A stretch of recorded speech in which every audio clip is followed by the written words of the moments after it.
crítico para mantener las concentraciones de sodio y otros iones. La regulación de este balance se efectúa a nivel de ingesta y a nivel de excreción también de agua o de solutos. Entonces, la excreción de agua es regulada por la hormona antidiurética o ADH. ¿Ok? Entonces, ¿cómo funciona? Bueno, el riñón, si detecta que en este caso los solutos se están concentrando en plasma sanguíneo, ¿ok? Envía una señal por medio del sistema angiotensina 2 al hipotálamo, es decir, a los centros reguladores de la sed. Entonces, el hipotálamo sensa eso y estimula a los núcleos supraópticos y paraventriculares del hipotálamo para la síntesis del ADH. Una vez sintetizado, el ADH es almacenado en la neurohipófisis, ¿ok? Aquí, y cuando es almacenado es secretado al torrente sanguíneo, el ADH, y su función o funciona en el riñón, específicamente en el túbulo distal y en el túbulo colector. ¿Ok? ¿Qué implica esto? El ADH regula la reabsorción de agua. ¿Y de dónde la reabsorbe esa agua? De la orina que se ha formado. Es decir, si el ADH actúa sobre el túbulo distal y el túbulo colector, implica que forma canales de agua, acuaporinas se llaman, que reabsorben el agua de la orina y la reincorporan al plasma sanguíneo. ¿Ok? Eso es lo que hace la hormona ADH.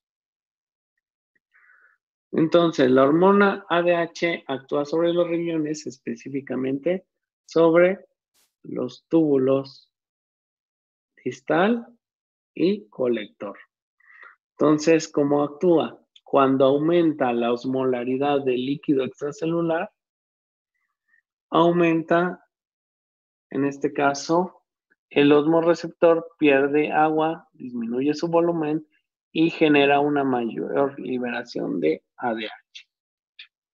Por el contrario, si al disminuir la osmolaridad del líquido extracelular aumenta el volumen del osmorreceptor por la entrada de agua, entonces se reduce la síntesis y liberación de ADH.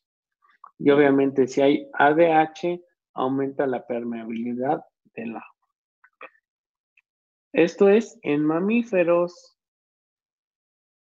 En organismos no mamíferos como anfibios, reptiles y aves, funciona otra hormona llamada ABT.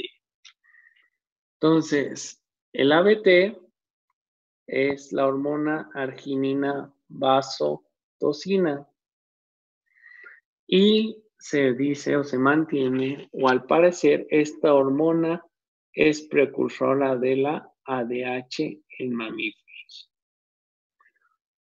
Muchos anfibios y algunas tortugas utilizan la vejiga urinaria como depósito de agua, siendo sus células sensibles a ABT. ¿Ok? Entonces, esta sería la hormona homónima de la ADH en mamíferos. Bueno, ya vimos la cuestión de hormonas y su regulación. Ahora vamos a ver la función renal. La función renal la podemos resumir en 3 procesos principales. La filtración del plasma sanguíneo que ocurre en el glomérulo y le llamamos ultrafiltración. 2. La reabsorción, secreción y síntesis de solutos y metabolitos a lo largo del túbulo renal de la nefrona. Y por último, y al mismo tiempo que se filtra y se reabsorbe diversas sustancias, al igual que secretan, es la producción de la orina tal y como la conocemos. En el ser humano, la orina es un líquido amarillo o transparente que contiene, fíjense, el 95% es agua y 5% son elementos orgánicos e inorgánicos. Estos elementos inorgánicos son sodio, potasio, cloro, azufre, calcio, magnesio, fluoro, yodo, hierro, etc. Orgánicos: urea, creatinina, ácido úrico, amoníaco, albúminas, proteínas, aminoácidos, algunos carbohidratos, ácidos grasos, metabolitos, etc.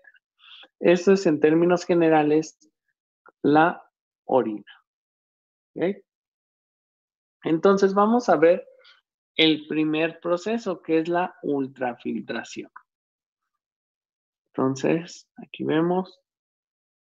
La ultrafiltración es el proceso por el cual los líquidos y los materiales solubles en la sangre son forzados fuera de los capilares glomerulares hacia la cápsula de Bowman, formando la primera orina.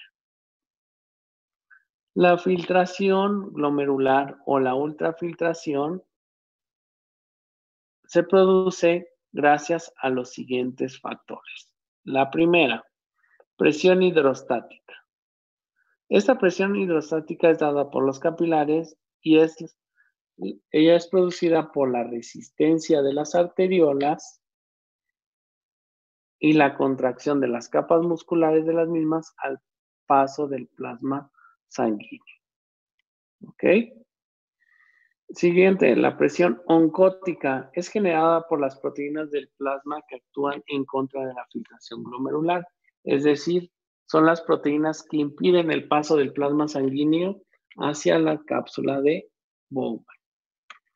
La siguiente es la presión hidrostática en la cápsula de Bowman, es decir, la presión que genera la orina ya formada en contra de los capilares del glomérulo.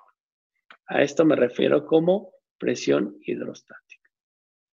Y la permeabilidad hidráulica se debe a las propiedades de filtración selectiva tanto de la pared glomerular como de la cápsula de Bowman. Y esta es variable. Aquí yo les pongo algunos valores en cada tipo de presión, unos negativos que impiden la filtración glomerular y unos positivos que están a favor de la filtración glomerular. Si hacemos una suma algebraica de esto, vemos un resultado. El resultado es 10 milímetros de mercurio, un valor positivo. Es decir, si sumamos los valores de esto, vemos que a pesar de todas estas presiones, vemos que son a favor de la filtración glomerular y que existe una ultrafiltración, es decir, un paso forzado a través de los capilares del plasma sanguíneo para que se lleve a cabo la filtración del plasma sanguíneo y obviamente la formación de la orina. Pregunto, chicos, ¿cómo vamos hasta aquí? Bien. ¿Dudas? Todo bien, profe. No. Bueno, continuamos, los silencio a todos. ¿Están silenciados? Continúo. Entonces, esta permeabilidad hidráulica que les estaba mencionando es debido a las barreras de filtración que encontramos para el plasma sanguíneo. Estas barreras de filtración son 3. Una es el endotelio del capilar glomerular. Este endotelio que encontramos aquí, señalado, está formada por células con poros y no permite el paso de células sanguíneas. Es decir, en nuestra orina no encontramos células sanguíneas. Membrana basal. La membrana basal es la membrana de los capilares y es una malla acelular que tiene glucoproteínas y proteoglucanos. Y esta membrana basal impide el paso de grandes moléculas como proteínas. Es decir, la orina no debe de tener ni sangre ni proteínas. Y por último, los podocitos. Estos podocitos son estos que vemos aquí y están en la cápsula de Bowman. Los podocitos son células epiteliales con proyecciones citoplasmáticas.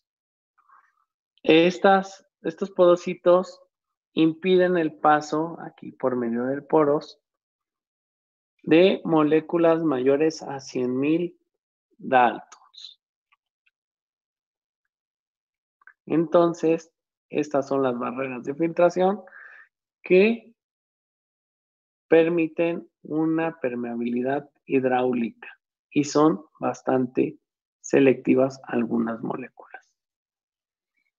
Ahora, los capilares glomerulares en su endotelio tienen poros alrededor de 80 Armstrong de diámetro. Esto no representa una barrera significativa al paso de moléculas grandes.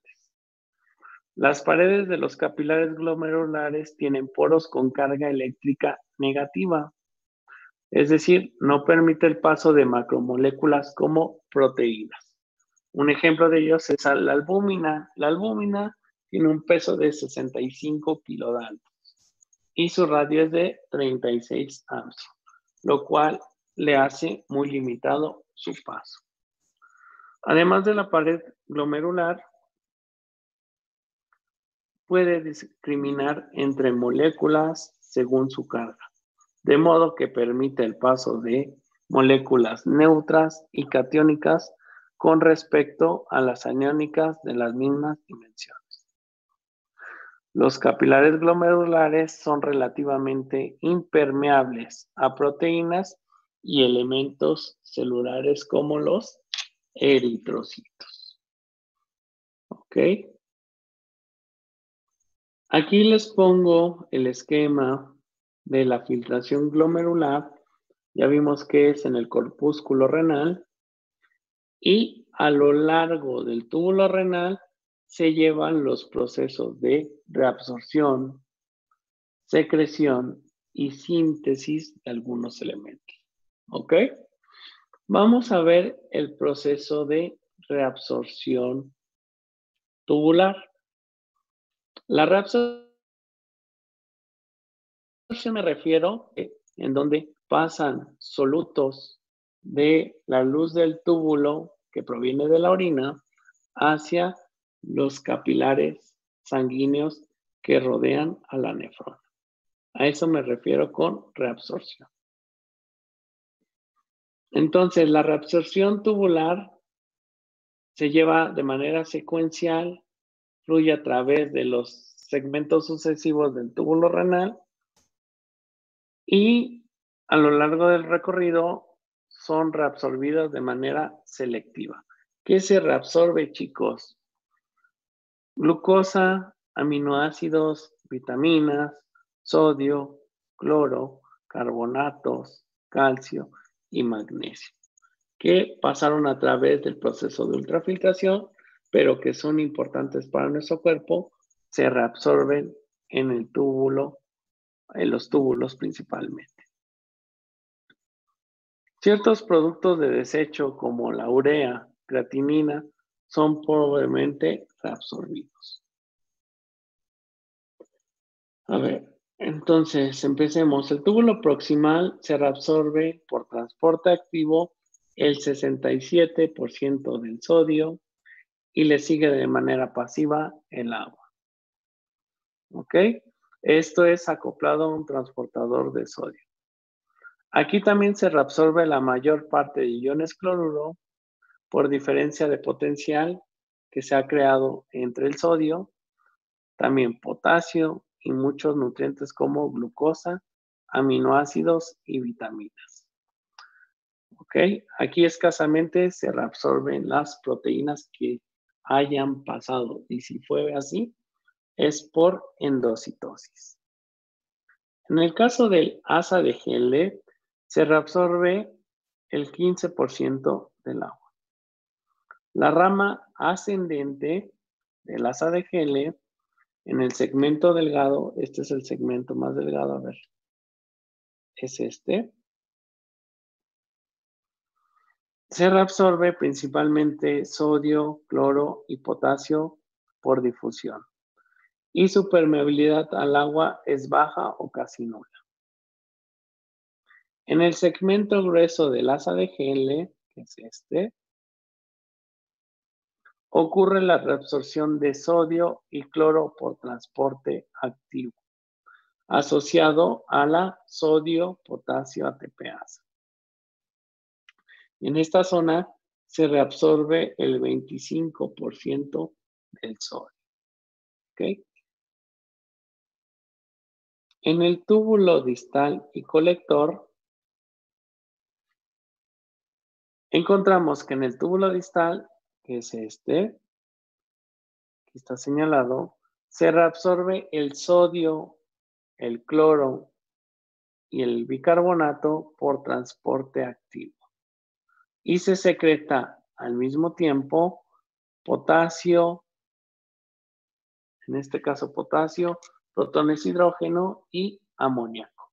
Cuando me refiero a secreción, chicos, me refiero que los solutos van del capilar hacia la luz del túbulo en la nefrona.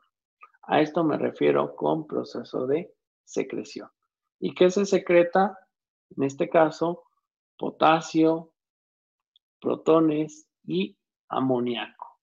¿A dónde se secreta? A la orina que se está formando. En el caso del túbulo colector, este túbulo es permeable al agua, por lo que la orina fluye diluida en el túbulo y se concentra por la reabsorción de agua en las células principales. Las células principales son las células que forman al túbulo colector.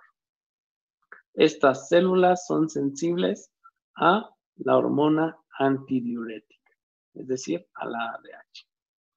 Y también se reabsorbe el cloruro de sodio por transporte activo. En el túbulo colector se reabsorbe el 3% del agua y obviamente regulada por la hormona antidiurética.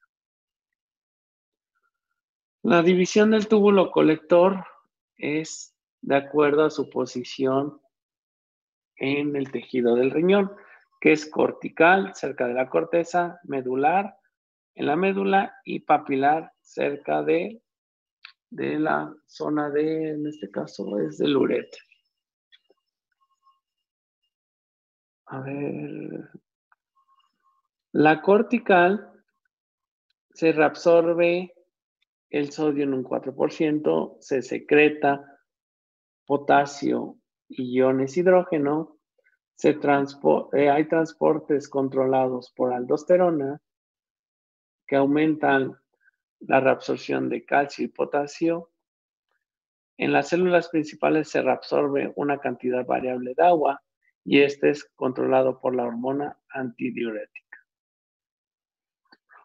Desaparecen las células principales en la zona medular y hay secretoras de protones.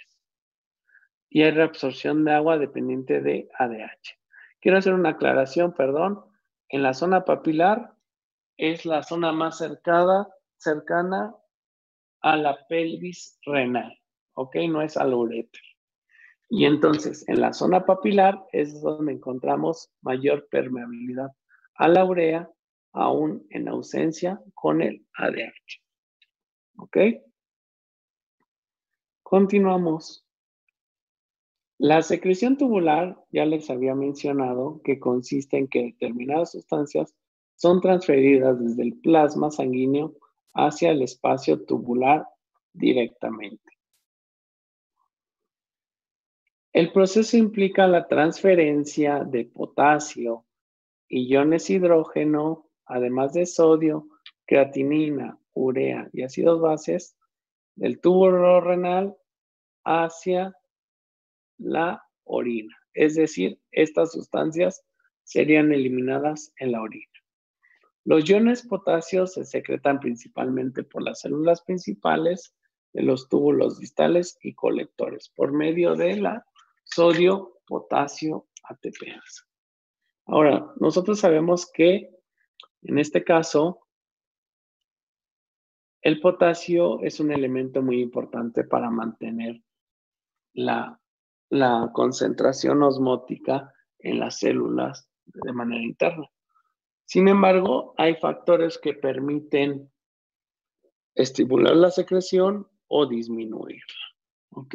Estos factores que permiten y estimulan la secreción de potasio son el incremento en la concentración del ion, en este caso potasio, en el fluido extracelular y el incremento en la secreción de aldosterona.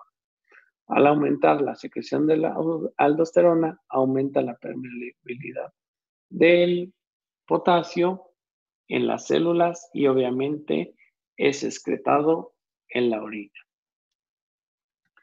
El factor que disminuye la secreción de potasio es el incremento en la concentración de iones o de protones de hidrógeno.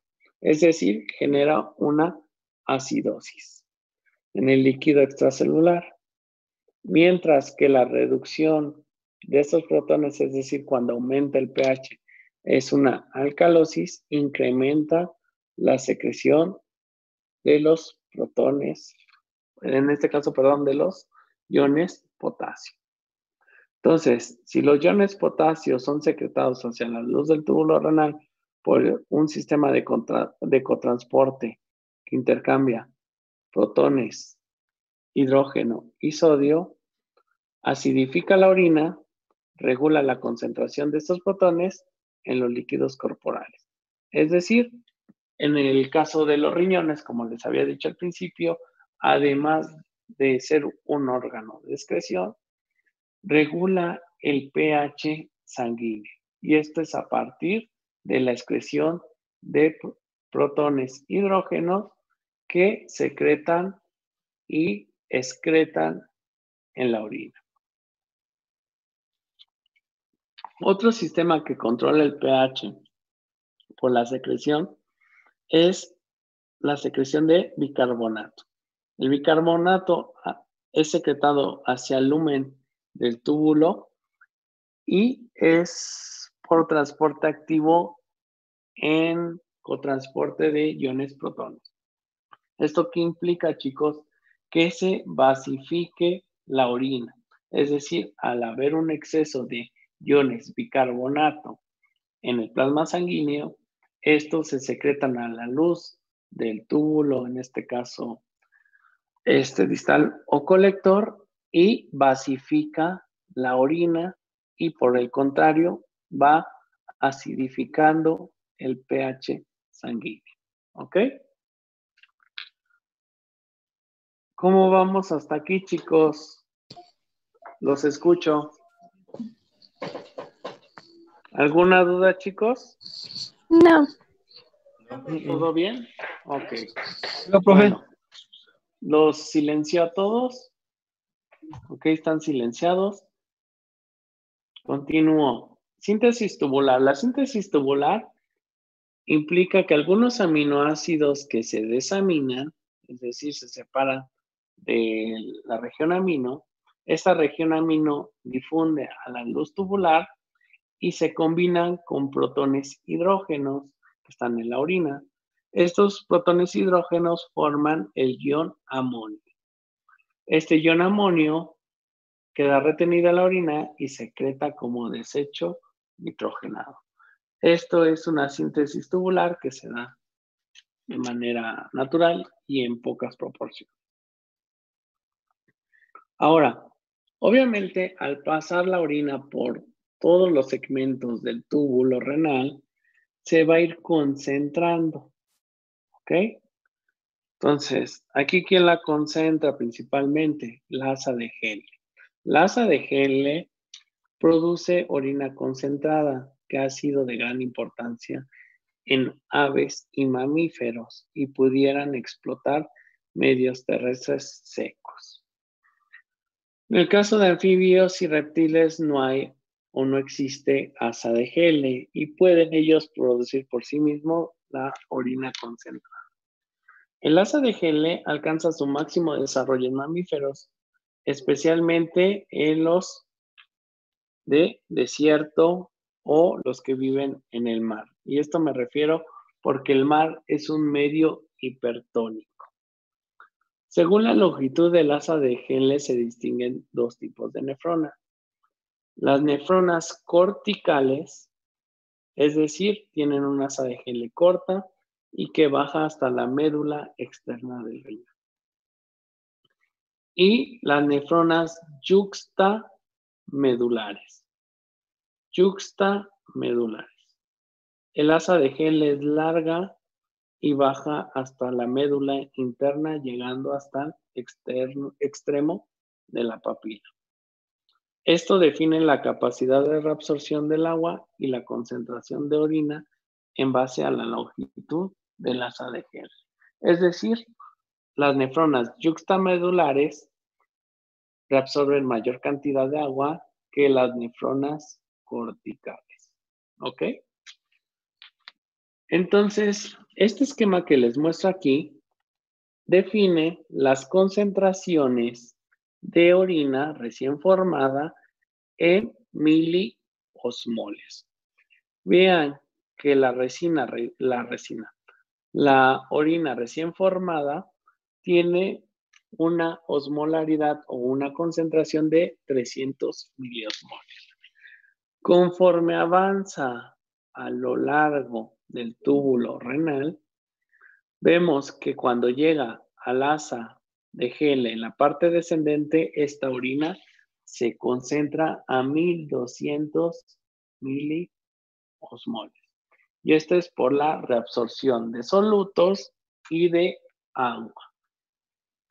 Ahora, conforme esta orina avanza ahora al asa de GL ascendente y llega al túbulo colector, esta orina se hace más diluida. ¿Por qué? Porque se están reabsorbiendo de la orina, se están reabsorbiendo solutos. Y dependiendo si está la hormona aldosterona y la ADH, además de los solutos, se reabsorbe el agua. ¿Ok? Pero también se empiezan a secretar tanto iones, en este caso potasio, como protones hidrógeno, lo que empieza a concentrar la orina a partir de túbulo colector. Este túbulo colector todavía reabsorbe otros iones de importancia para nuestro cuerpo y concentra la orina nuevamente en 1200 miliosmoles. ¿Ok? Entonces vemos que la orina se va formando y se va concentrando secuencialmente a lo largo de la nefrona. ¿Cuáles son los parámetros de la orina? Bueno, el volumen. El humano promedio orina de 1 a 1.5 litros en el día. Si aumenta esta cantidad de orina, se dice que se llama poliuria, es decir, 2 litros diarios o más. Si casi no orina 500 mililitros al día, se le llama oligouria. El color de la orina debe de ser amarillo pardo o transparente. Si es de color rojo, tendríamos hematouria, es decir, sangre en la orina. Si es pardo, encontraríamos bilirrubina y estaríamos hablando de un daño hepático. La densidad, una densidad normal va desde 1.003 a 1.025. ¿Qué significa esto? La densidad va, para que se den una idea, 1.003 es la densidad del agua dulce, medida con un densímetro. Y 1.025 es la densidad del agua salada. Entonces, ya con eso se pueden dar una idea de a qué sabe la orina y qué cantidad de solutos está disuelto.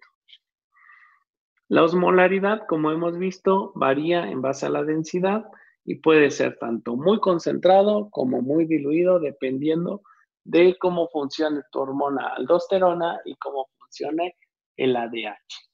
¿Ok? Y el pH, ya vimos que también el riñón regula nuestro pH sanguíneo y este pH lo regula a partir de la excreción de iones hidrógeno y iones bicarbonato. Por eso varía el pH de la orina de 4.6 a 7.5. ¿Ok? Además, la orina no debe de contener, en este caso,